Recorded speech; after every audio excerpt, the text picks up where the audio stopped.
Mbaniriza abalungi abali ku Bukedde TV eno programu emikolo n'embaga ekutuusibwako buli lwa Saturday ne Sunday essaawa ziba 12 zennyini nange omuweereza wa Josephine Namakula mba ntuuse okuwa ekyo ekirungi kye weetaaga okulaba okunyumirwa wamu n'okuyiga naddala gwe omugole ali eyo weetegekera mukolo gwa mbaga ku kyala kwanjula weekwate Bukedde TV kubanga vibe ya weekend yo twagyesooka ebeera Saturday ne Sunday. Omulungi adabodako olwaleero bikyuseemu naye nga sina kutwala mu bye tugenda kubanga tukulagako no tetugenda laga mukolo wabula tugenda kuyita mu mikolo egy'omwaka egisinze omwaka 2024 egyasinga abantu gye baawa obudde gye baakola obulungi wabula nga sina kutwala kansooke nkutegeeza omukyala Nyambaza ayitibwa Madam Maggie era nga brand ye City Bridals. City Bridals be bagenda okwambaza onyuma olabike bulungi buli kimu kikutambwire bulungi balina gomesi ennungi balina gowns ennungi changing dresses byonna biri ku City Bridals. City Bridals be bokka togenda kwejjusa be bagenda okuwa oyambale ate era olabike bulungi nawe wali ku Bukedde TV olina omukolo gwaggwadda wandyagadde tugulage mukwano twesige kuba ennamba eziri wansi ate teweerabira tetukuweerako ne bakama exotic ashes ensonga n'ogigonjoola omulundi gumu. Njagala okutegeeza nti olunaku olwaleero emikolo gye tukuleetedde egyayita mu 2024 emikolo gyali gya kitiibwa abaana baakola emikolo ate era gyonna gyali mirungi kyatuwadde obuzibu okulonda emikolo egyasinze mu mwaka 2024. Tugenda kukola wetuti nga buli mwezi tukuwaamu omukolo gumu wabula waliwo emyezi egyatuuse ng'ebyaddandafe gituwadde obuzibu okulonda omukolo ogwasinga mu mwezi ogwo nagyo tugiyina. Kantandika ne January omukolo gwe tuyina era ogwalidde empanga mu January njagala kutegeeza omukyala Harriet Namugabo ne mwana munne omwami we tumusiime Edward. Omukolo gunene gwali gwambaga era nga gwali ku Nsambya Gardens bayambala bulungi entimba yaabwe yali nnungi nnyo emmotoka zokka ze baakozesa zaali z'amaanyi era ng'ezo emmotoka wooziraba ku mukolo omanya munene baakozesa ekika ekya Range Rover ate era nga z'amaanyi nnyo. Konvoyi yaabwe weŋŋamba konvoyi njagala nkusigira ekifaananyi abantu ababawerekerako baali bangi nnyo ate baayita mu kibuga wakati nga buli omu ategeera nti mukwano bano be bagole b'olunaku yadde ng'oli abatabamanyi naye ekintu engeri gye baakipangamu we baakiteekateeka kyanyumirayo kubanga baayita mu kibuga wakati abagole nga bali mu open roof emmotoka bazigudde nga babalabako sayidi ne sayidi ensonga ne bagitambuliza ddala bulungi nnyo. Ekyo nakyo kyamakinga omukolo gwabwe okubanga guli unique era nga byebimu ku ebyo ebyasobola okubanga omukolo guneeno guwangudde mu January. Vibe yali nnungi nnyo abayimbi kwaliko Aruna Mbirusa Bwana Toro kwegamba buli kimu kyali on point. Abagole bano balina ekifo ekyenjawulo oba giyita reception wali eri ku Nsambya Gardens Hall ekifo ekyayoyetebwa ekifo ekyali ekirungi nga kirabika bulungi ate nga kitimbiddwa bulungi nga w'otuuka mu kifo kino otegeererawo nti omukolo ogw'embaga ogw'omwami Ssaalongo n'omukyala Nnaalongo gugenda mu maaso butereevu nkutwalako mu holo ekifo gye kyali kiyoyoteddwa nga watuuse mu kifo kino olabira ddala entimba ennungi entimba eriko ate era esikirizibwa nti w'otuuka ku mukolo guno olabira ddala ekintu ekiri classy elegance ate nga kirungi okuzaama. Mukwano gwange abagenyi bwe baali bagenda okutuula bakozesa round tables ne bateekako cover chairs green and orange. Ate era mu Febu mwezi ogwokubiri omukyala eyawangula muwala wa Agisibyangu gwe bayita Zamzam. Omukolo gunene gwali nakawuka naye Diko yali mulungi nnyo. Omukolo gunene gwaliko abantu abasukka mu 2,000. Si kyangu kutegekera abantu ng'abo kukola kintu kirungi ng'ekyo okubanga kisobola okulabika obulungi. Diko waabwe njagala muyitemu katono kubanga ebirimu bye baateekamu byali unique nnyo. Bakozesa stand glasses ze bateeka ku table, ne bakozesa chrome chairs, ne bakozesa glass table, tent bakozesa mega tent ennene. Ebyo ebintu byonna w'obisanga ku mukolo nga Diko bumanyi omukolo ki masavu. Ababuuza baali very smart. Abantu ab'obuvunaanyizibwa baaliko nnyo. Omukyala Mary akyambadde, omugole yali very smart, yayambala engoye ze zonna, yali mu first wear Gomez. Naye omugole ono ekyamakingisa okuba nga ali unique, engoye ze yayambala yasookera mu Gomez nga wazaako eyokubiri ogamba oba eyokubiri ye yandisoose, eyokusatu okitegeera tiyayambala throughout okwanjula okyusa emirundi 4, but ye yayambala n'akyusa nga buli lugoye lwakyusa luli ku mulamu ate nga lulungi nnyo. Ekyo nno bye bimu ku ebyo byafudde omukolo gw'enti mu February gwe gwasinze. Otunuulidde keeki eno eyali ku mukolo ogw'omukyala Lowedeza Mukwano. Baali bagiteeseteese bulungi era ng'eri mu kifaananyi kya ntamu nga kuliko n'amasiga era nga kyewandiisa amadaala nga ga luwombo naye ng'erabise bulungi. Eno Maachi yatuggula amaaso. Maachi guno omukolo ogwalimu gwa photographer, videographer, legendary akyasinze okuba ebifaananyi Mozart Pictures. Mozart yakola omukolo gwali Kawuku Entebbe ng'ayanjula mukyala we. Naye bannange omukolo gwali mulungi nnyo. Deko yali wa $7,500,000. Okitegeera ennyambala, konvoyi yaabwe, ebirabo bye yaleeta byali bingi nnyo. Ebirabo kwaliko TV 43 inches, TV 4. N'agabirako mukyala we emmotoka ekika ekya Nissan ate nga eri ku nnamba mpya. N'aleeterako ente 2, sukaali nga tobala. Omukolo gwali mulungi nnyo.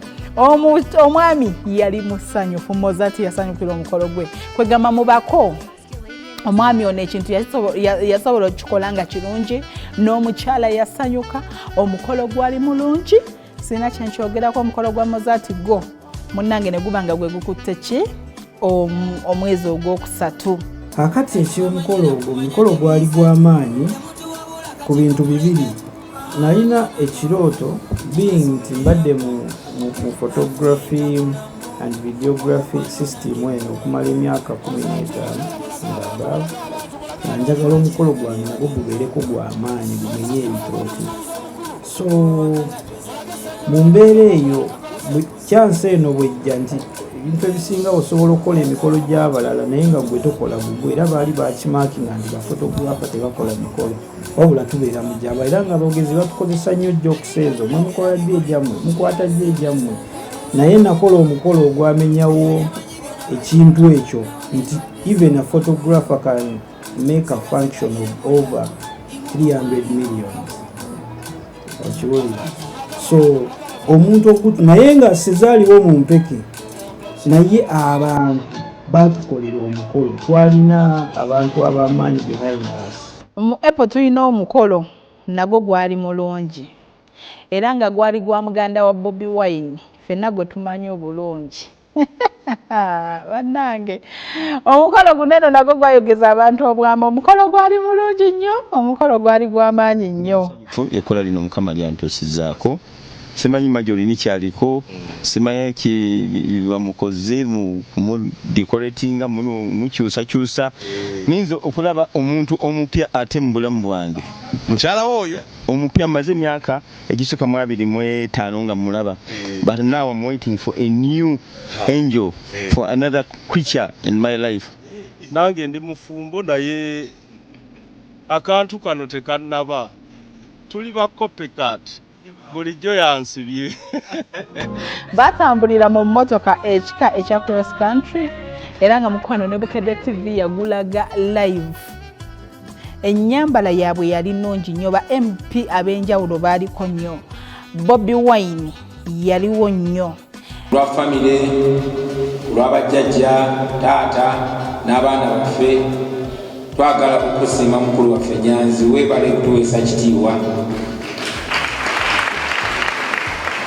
weebale kwagala ekereziya tuna essuubi titujja kuba ne confidence okubiriza abaana baffe okutambulira muno n'ekereziya ne mu kitiibwa ky'ensi okuwasaŋŋana mu kitiibwa ne mu butongole sebo weebale nnyo weebalire ddala sagala abo bonnaŋŋaanye bwe ndowooze mu wangi ono simanyi ngali mpisa mu ngeri etesaana okulabira ku ebyo bye mmanyi ne bwaba mbonyabonya mbaliridde okubonaabona si kukufa abayimbi tobala ba presenter ab'enjawulo abayimbi ab'enjawulo bonna bali ku mukolo guno eno bawalukaga Aziza Zioni Moshi bannange sina na kyenjogera naye ng'omukolo nagwo gwali mulungi nnyo Diko yali mulungi nnyo ennyambala yaabwe yali nnungi nnyo so gwe mukolo ogwali mu April era ogwakutte akati akasooka mu May omwezi ogwokutaano omukolo guno eno gwali munyonyo naye nga nako gwali mulungi ddala omukyala Mase Nakawushi n'omwami we Brian entimba yali on point entimba yaabwe yali teyawukana na serving point bantu bwe bagenda kuliira byakulya entimba yaabwe yali nnungi nnyo nga n'abantu bagenda okuliira we bagenda basavingira osobola okutuulawo ng'olowooza bategekeddewo bagenyi kubanga ekintu kyabwe kyali kilasi ddala ate nga ya glaasi ng'ovudde ku tent season endala okitegeera theme color yali pink ne white ka off white kayitamuko pozi ne green omutonotono twasookera ddala ku setup ya wabweru baagikolera ddala bulungi ng'oyinza otuukawo n'ogamba oba wagenda okutuula osooka kulaba dishes by'emmere n'oga wano bagenda kusaavingirawo era nga nawo wali watimbiddwa mu kala ya white ne pink nga wategekeddwa bulungi ddala nga ne wansi baaliriddewo oba giyite kuwokowe nga bateereddewo ddala white carpet ng'esise colors ze baasobola okutimba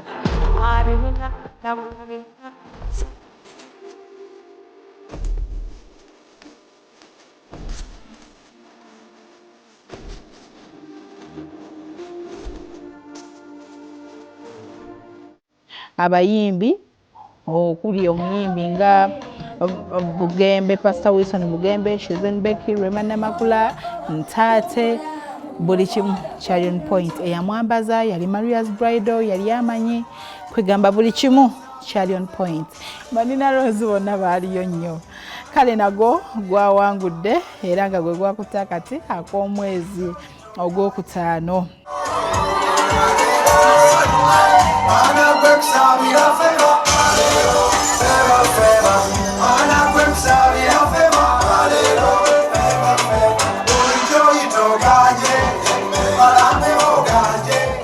Juni guno omukolo gwali mukono era ng'omwami Kasujja Kalule Moses ne mukyala we Barbara Namayanja abaagattibwa ku St. Philip's Andrews Cathedral bawangudde era be bakutte empanga esooka mu June.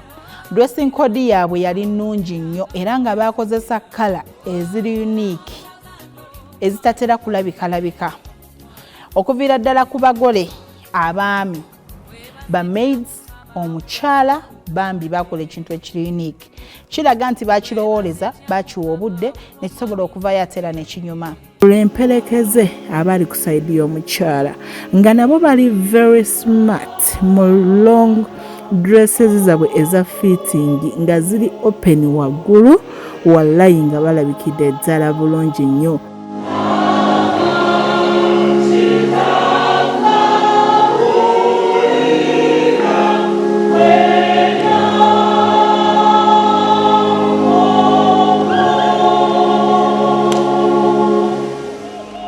omulungi wa Kasujja The beautiful chocolate baby alina amaaso amalungi aseka bulungi kwegamba Kasujja yalondera ddala ekyapa mu mannya ge. Yali mu long sleeved mermaid dress ng'eriko ruffles wansi ng'eviiriddeyo ddala bulungi nnyo. Olwo nno n'atambula n'omulembe ogutatera kulabika kubanga kimanyiddwa naddala abagole abakyala bambala nnyo Cinderella dresses kosa long sleeved emikono ne bagenda ne bagattibwa. Naye ono yasalawo kubanga ate akikwasaganyiza ddala nti yakula bulungi munnange.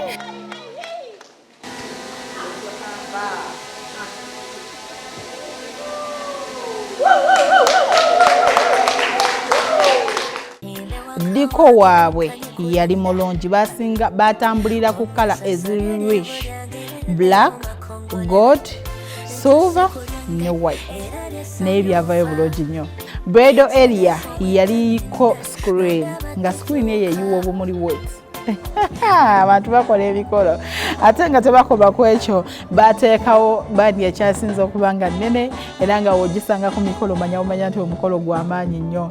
Afrigo Band, omwami Ronald Bayinja yaliwo nnyo n'abayimbira obuyimba era omukolo ne gutambula bulungi ddala. Abo nno be bakutte June era be basobodde okuba nga bawangula mu mwezi ogwa June. Kakati July tuyina Rosette Namakula ow'Olugave ne tubaako n'omwami we Musoke. Omukolo guno eno gwali katikamu wabula ebimu ku byafudde omukolo guno nti guwangula era nga mulungi. Abasawo baabwe baali very unique. Ennyambala yaabwe, entimba yaabwe, ebirabo byali bingi nnyo. Mwe baaweera ne taata Olugave omuziro gwe wanaagulabirangako kitegeera ebintu byali bingi nnyo era ne mujjiramu ne piki ya ddadi okitegeera. We twadde tukonsidaringa ebintu bino eno twayagadde tunulire ennyambala, entimba, omugole makeup alabisa atya, ebirabo byali bitya era byebyo bye twasinze okukonsidaringako. Kyova olaba tubaleetedde lisiti eno ey'omwaka. August omukyala Irene Nampiima n'omwami we Godfrey Mbugirwa gwali kaliisizo Masaka. Naye omanyi kyekitegeeza okukolera omukolo e Masaka ate ng'omukolo munene nga mulungi. Bano kantandikira ku ntimba. Entimba yaabwe yali nnungi nnyo. Baleeta abayimbi ab'enjawulo okwali Aruna Mbiru, Princess Amira. Ebirabo byali bingi. Omwali entebe, tanka, dining ate baasanyukira omukolo gwabwe. Ekintu bakiteeka ku level. Ekintu kyabwe kyali kirungi nnyo era nga mukwano nabo bawangudde August. Akaseera ak'ebirabo naddala ng'omwami ajjudde. Lino lyali dduuka. Bukyankola mukolo sikolangako mukolo gulina birabo webiti. Bannange byajjula olujja lw'omwami Katongole Michael taata atuzaalira omulungi. Kyemmanyi naye we yali yasanyuka n'agamba kiki kino kyendiko. Sukaali obusawo 15. Omuceere obusawo 15. Osimanya sabbuuni, simanyi omunnyo. Bannange dining bino ebyabakolamu ebyababedde. Banne nga wootunuulira floor eri wansi ng'ebintu bye bataddewo ogamba muzeeyi atandika dduuka nkya.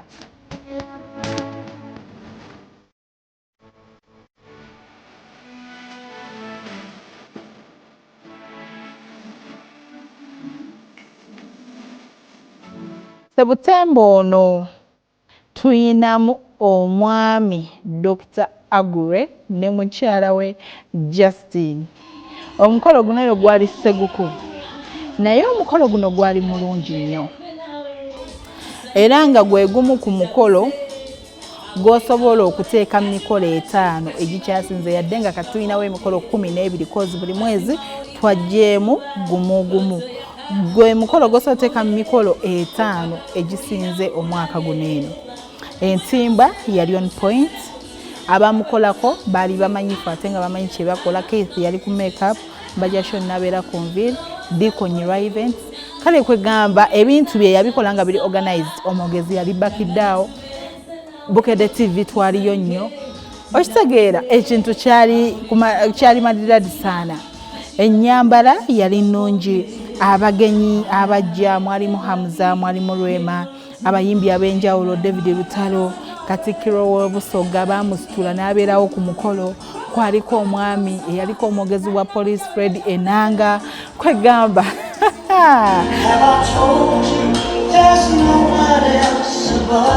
omukolo gwali mulungi nnyo bambi ate awo olwamala David Lutalo okuyimba olwo nno omugole omukyala n'agamba bannange nga sinnatuula bannyina abalungi okundeetera ebimuli mundeke nina bye njagala okwogera naye nga mbiyisa mu luyimba ate ng'oluyimba olwo luzungu.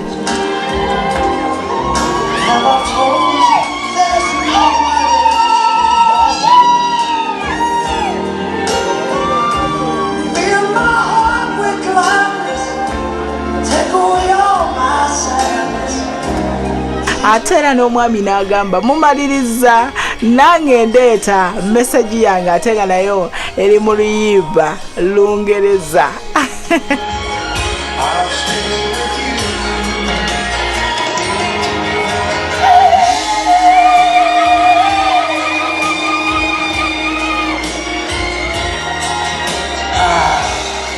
Gwaliyo mu Septemba era nga Dr. Agre ne mukyala we Justine ate be basobodde okuba nga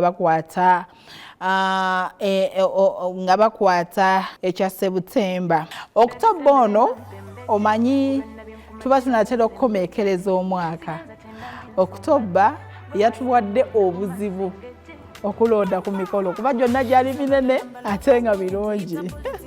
Mwe mwali omukolo omwami omuvubuka omuto gwe bayita Sekide Brian abamu gwe bamanyi nga Jeje Brayo ne mubamba omukyala Nakiyimba Fifi oba muyite Fiona bakola omukolo gwali mayigwe gwaliko abayimbi 8 gwali gwa 1 billion Diko yekka yatwala obukadde 2 Diko era nga guno omukolo bannange gwa trendinga social media omwezi mulamba ate nga naffe batuwakatisa ne tugulaga wano ku Bukedde TV1 ebyenjawulo ebyali mu mukolo guno abantu b'oku kyalo nga bamaliriza omukolo bino bye tugaba emigaati bo baagaba blender baagaba pass baagaba ebintu bingi ebyo ebyenjawulo ate era ekirala abaka ab'ensonga baba waziwufa nga wokwata enkoko yo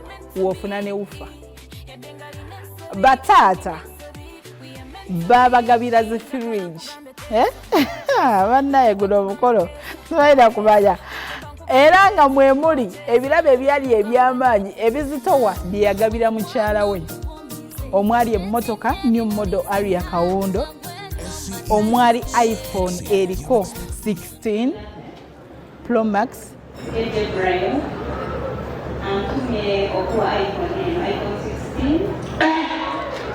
Linda kama tegede iPhone 16 na bilangana kabulu. Izana wana siku kwata ngomba iPhone leo ulida. Najimulete.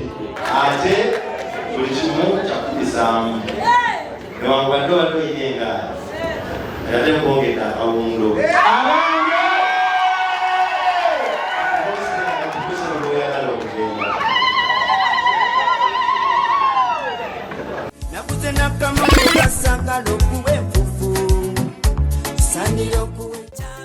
Omwami Brayo yasanyukira omukolo gwe abaka abasinga beetya tebaba na vibe naye omwami ono yalaga nti omukolo gwe agwagadde agutaddemu ssente empya n'enkadde akawumbi k'ensimbi yalaga essanyu Brian yasanyukira omukolo.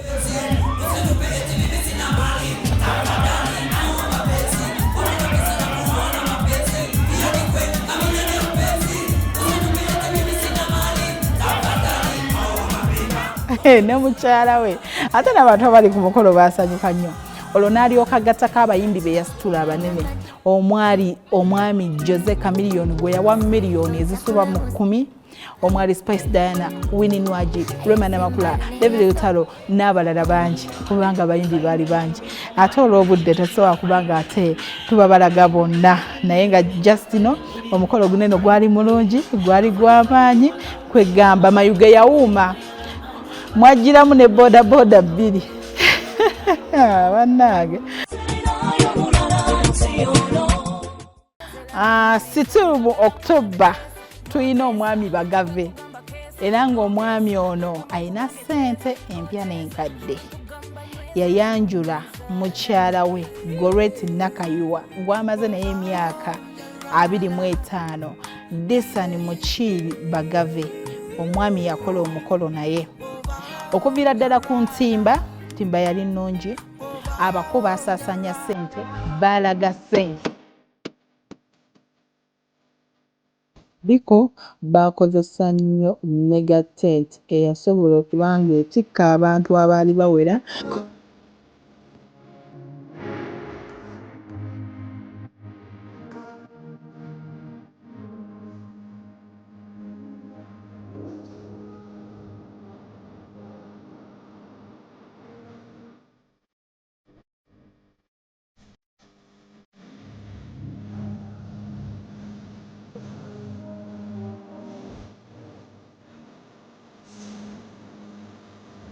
gye baali babategekedde bakozesa nnyo sky blue, white and silver ku terrace waggulu oba giyite ceiling ne bateekawo chandeliers ne bateekamu ne chiffon oba sky blue ne white ate era mukwano ne bateekamukko n'ebimuli okusobola okublendinga obulungi eyo terrace neerabika obulungi ekintu kinyumira ddala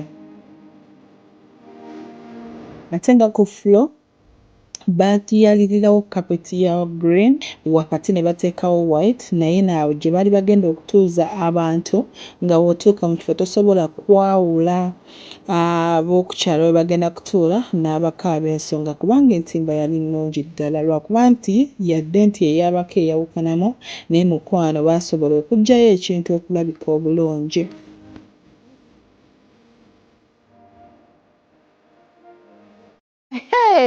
Bannange vibe yali nnene nnyo mbubabuuza naye ekyasinga okunsanyusa ababuuza baneeno buli omu yafunanga ekintu ekyebbeeyi okitegeera buli omu baamuwanga ekintu ekyebbeeyi we buba busawo bwalinga bwa 8,000 abako babawa amabaasa senga ow'ensonga kwegamba ekintu kyali kyekola kyokka baleeterako Lwemba Namakula yaliko omuyimbi ate era omwami Bagave yasanyuka nnyo bambi yali happy nnyo ku mukolo gwe ente ebirabo byali bingi mwagira mu boda boxa ne mugira mu tanka 2 5,000 liters enene ddala era nga mukwano ne baleeta ente dining entebe sukaali bannange byali bingi ebirabo byali bingi bannange timu Bagave ndisani muli ludawa abaana mwakola sente twebaze Katonda abange timu Bagave ndisani muli ludawa abaana mwakola sente twebaze Katonda abange abaali bagala Nakayiwa okumweddiza bonera ku ngoma yafueri November tulinamu Martin Walugembe ne mukyala we Karen Kebirungi. Karen yanyuma nnyo omwami yali very smart entimba yaabwe yali nnungi nnyo emmotoka ze batambuliramu zaali z'amaanyi nnyo kugamba nabyo byamakinga omukolo gwabwe okumanga gulabika bulungi. Liko touch on your body, it's enough for me. See my love, see my love. Liko squeezing on the body, it's enough for me. See my love, see my love. And every day you ring a bell, ring a bell, ring a bell, mumutima wange. Every day you ring a bell, ring a bell, ring a bell, mumutima wange. Wasuka wambegeleza kuhuluji wali kwendiza balangira. Atera ne tubaako ne Adija ekyanja naye Diko we yali mulungi nnyo kyalaga nti yategekera omukolo gwe yaguwa obudde bungi ddala. Adija ono nakigudde n'omwami we Nyanzi ekintu bakiteeka ku level ennyambala yali nnungi. David Lutalo yaliwo nnyo, organisation yaabwe yali nnungi, ebirabo byali bingi.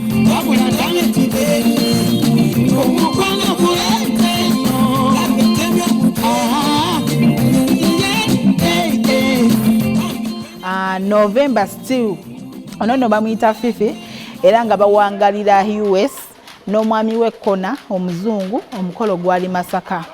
Entimba ya Fifi yali yanjawulomu era nga ye mukyala atimbe gwe twekennenyeza mu mwaka omulamba akozeseza nnyo ebintu bya culture. Yakozesa nnyo modern rustic ng'erabikidde ddala bulungi nnyo entimba ye. Obutebe bakozesa bwa culture. Terasi ya waggulu bateekawo ebibbo ne bateekawo obuleku. Photo booth y'omugole naye era weetyo nga w'obiraba byali birungi nnyo koza olw'obudde tugenda tutamaatemamu byonna naye omukolo gwe gwali mulungi.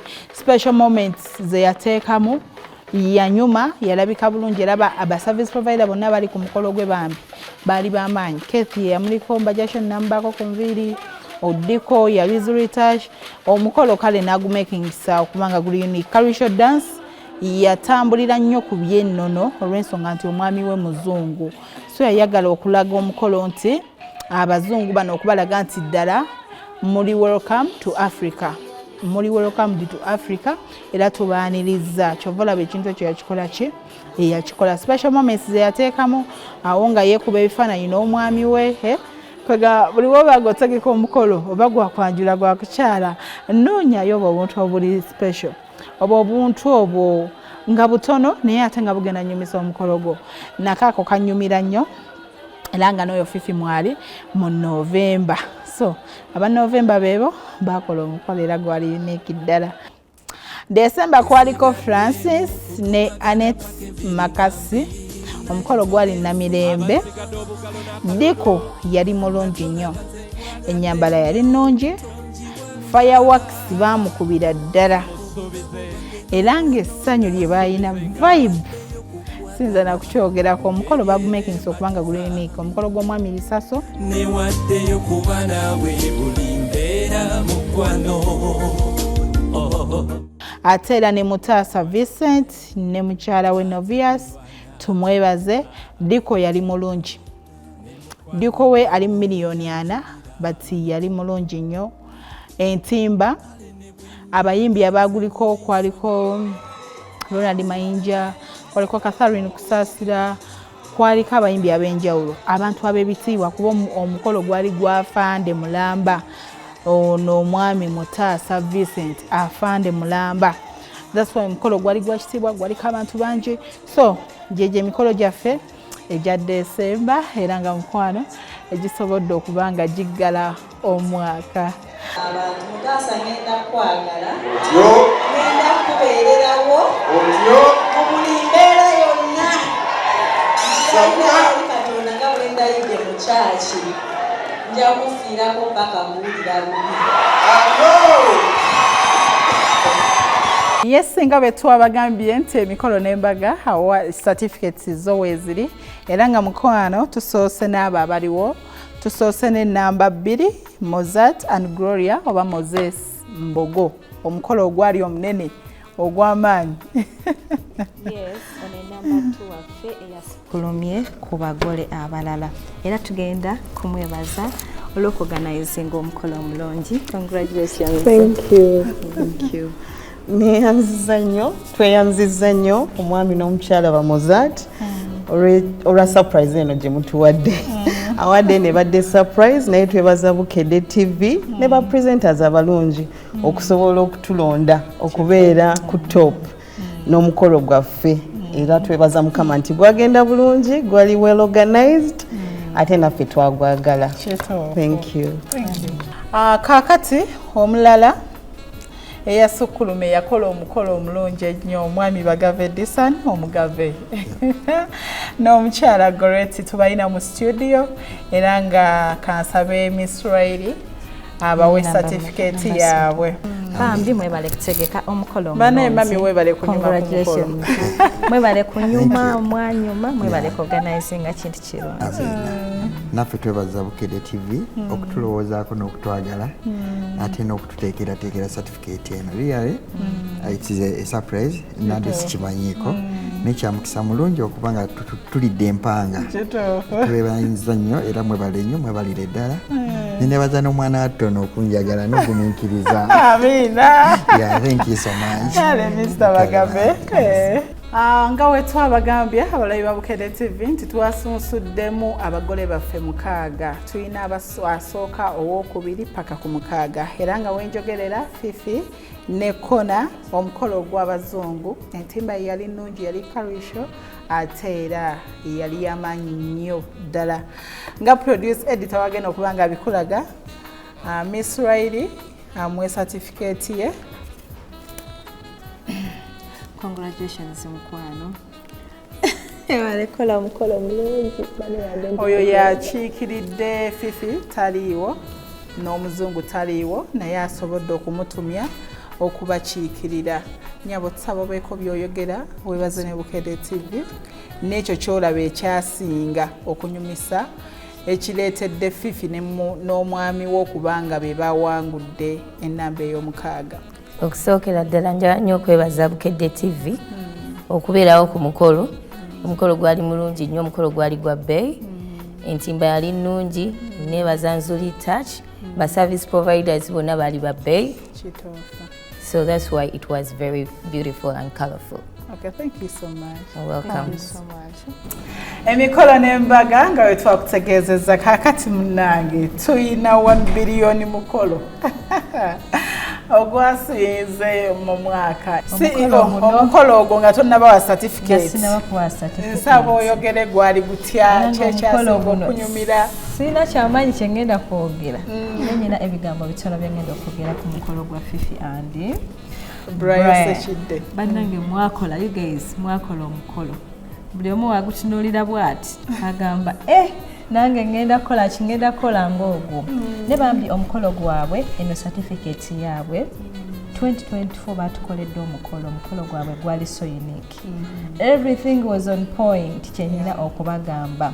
Era ne tufundikira nga tugamba mu bagole bonna abakola emikolo mu 2024 wabula bano basukuluma ku balala. Anemwe balekola mikolo mirungi. Bale kusiima. Mwakola omukolo. Fifi webale kunyuma. Webale kusiima. Omukolo w'ensonga webale kulaga ssanyu. Mr. Brian. Webale kututeekamu ssente, webale kulaga ssanyu. Omukolo gwamwe gwali gwa njawulo, gwalina vibe w'enjawulo. Kiki ekyabaleeta okukola omukolo bwe gutyo omulungi nga sinaba bakwasa certificate eno? Okusookera ddala nga bwe mutulaba tuli bato bannaye teri mukolo gunyuma nga mukolo gwe mukoze nga mugwewulira nga mukyali bato mukyalina amaanyi mukyetegeera nga bwe nkugambye tuli bato naye tutambudde olugendo. Emyaka 8 nga tuli ffenna emyaka gyaffe egy'obuvubuka twetegedde emize buli omu amanyi munne so twakola ekintu nga tukola ekintu kye twagala. Mwakola ekintu ekisukkuluma. Ekisukkuluma tetwakimanya bayivayo nga tukikola nti kinaasukkuluma. Twakola ekintu kye twagala nga tukisobola nga tukyetegekedde. Yes. Bambi congratulations. Njagala okubayozaayoza mwebale kubeera abagole abawangudde certificate eno. Mr. Brian, congratulations. Mwebale bambi. Tusaba bambi mwebaze ku Bukedde TV. Katono nnyo nga tebanneebaza Riley. Nsaba mwami jjejje ambuulireko abantu bakimanye. Omuntu walaba omukolo gw'abana abaana ayinza olowooza bakitegekere omwaka nga gumu. Kyategekebwa bbanga ky'okubanga mwakiteekateekawo emutyo. So n'ositula omuyimbi Jose Chameleone ate situkulika mu mukolo. Nasooka mulaba ku mukolo gwe. Sooka osiige ekifaananyi ekyo mwami Brian. Omukolo twaguteekerateekera emyezi 2 gyokka. Wow. Okuva etwalangirira nti tugenda gukola ne tutandika enteekateeka tunoonya ba service providers batukonfaminga nti weebali era buli gwe twanoonyanga nga tumubookinga nga tumusasula kyova mulaba nti baatuwa service esinga obulungi ate mu kiseera ekitono ennyo kagamba ekyokuyiga ekiriwo kweyisa bulungi mu bantu kuba naffe twali tetumanyi nti tuli banjawulo ne buli muntu gwe twatuukangako nga respondinga era twakyaza abantu abaasukka ne kutwali tusuubira naye ekyatutaasa kitwali tweteeseteese bulungi tetusobola naffe okubakyaza ne tukola ekyo kyemwala ne Bukedde TV yasiimye omukyalo ono Riley Starch yali kanyomereko okugaba certificate era ye mu kulaba emikolo gye twayiseemu yagambidde 1 billion katadawagutulamu. Omukolo guno abantu abasinga bagamba nedda tekisoboka tekisobola kutuuka 1 billion bayizawo abantu balowooza nti byabuyayi. Kino kankyogere wano esente ezoogerwa ntono. 1 billion ntono? Yes. Wow. Bw'obala okutandikako invitation cards, lounge, everything. Sente nyingi. Naye zaaliwo. Yes, wajja n'okujja. Okitegeera. Nawe Ozi wagenda. Ozi yaliko. Kyekyo bambi byaddala. Tusaba mbeko kyemugamba Bukedde TV omanyi ffe tukyasinze emikolo n'embaga. That's why n'emyaka ffe tusinga nti tugabaza award certificates. Nsaba mbeko kyemwogera eri Bukedde. Amazima gali nti mukiwanise nnyo. Twabadde tumanye emikolo gyaggwa. Tuli mu mwaka mupya. Naye twabadde tuli awo ng'otunoonyaako ng'otugamba naimwe mwawangudde omukolo gw'omwaka era tweyanziza Bukedde TV katusabe embaga ejja eyo ya biliyoni wabijjane obaka obusembe eri Bukedde TV. Twebaza nnyo Bukedde TV okutulondayo netufuula abaasinze yadde tetwavuganya naye naffe twekanze nti ffe bebalangiridde nti tusinze wano ku Bukedde TV kyennyongera okujjukiza abantu nti tebinnaggwa bikyalanda tweyanziza nnyo tweyanzege Bukedde TV. Kale bambi be bagole baffe abalungi bato mu myaka ate nga n'empisa kwotadde bagole bakola omukolo omulungi ennyo. Zino certificate esigaddewo saba ozisoma amanya bazisange ku New Vision kuliko namba 4 ne namba 5. So bambi bano tebasobodde kubeerawo tetusobodde ba receiving olunaku olwaleero naye nabo tubayozaayoza okubeera ku bawanguzi omwaka oguwedde. Tuyinawo Hadija Nakigudde and Faizo Nyanzi. Yes. So bambi tebasobodde kubeerawo naye bajja kubeera nga bazisanga ku New Vision anytime from now. Ate bambi ne tubeera n'omuwanguzi omulala ow'omukaaga wakutaano Kasujja Moses and Barbara. Sorry bambi bano badde bakuta ekifo ekyokuna. Tuyina Barbara and Moses naye tasobodde kubeerawo naye bambi fuba olabe ng'ofuna certificate eno. Mwebale kutegeka mikolo mwebale kola mikolo kino kibawadde ekyokuyiga abagole abali eyo abaagala okutegeka emikolo bannange mweteekemu ssente mubeere ready ale temugendera ku pressure y'abantu bambi temugendera ku pressure muyinza okubeera ng'agamba kakati nange obwange njagala gubeere ga 1 billion okwano wetegekere tobeera ku pressure tubaagala nnyo. Kenyongereza kawo katono nnyo nti osobola okwegomba ogwa 1 billion naye ng'ate osobola okukozesa ezo entono z'olina okufuula omukolo gwo nti mulungi. Kisinziira ku ssente z'owandiyagadde oguteekamu n'ebyo ebirubirira bye weetaaga okukola omukolo ogusinga. So making sure nti New Vision omwaka ogujja ku luno tujja kugaba award ne ku nsimbi. Tuli beeteefuteefu nga programu y'emikolo n'embaga okubakyusiza ekyo kye mwetaaga. Ffe tukyasinze emikolo n'embaga Saturday ne Sunday so ziwakubira bbiri zenyiri Josephine amakula gemanya amugwamanyi ga Kama Ozi tuddemu Sunday ja mweraba.